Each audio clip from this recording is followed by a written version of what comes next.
মাত্র 220 টাকায় এত সুন্দর একটা সাজানো খাবার প্লেট পাবো এটা আগে ভাবি নাই।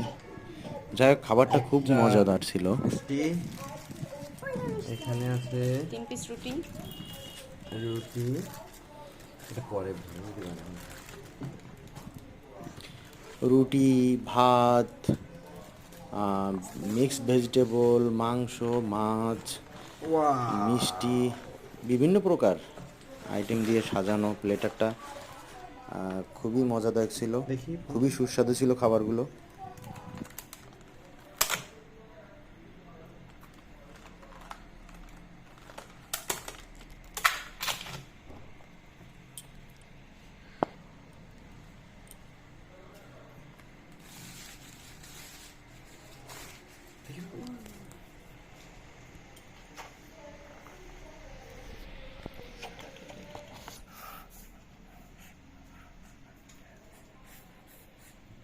ঠিক আছে, ওটা লিখে দে। চামচ লিখে দে। চামচ লিখে দাও। চামচ লিখে দাও। চামচ লিখে দাও। চামচ লিখে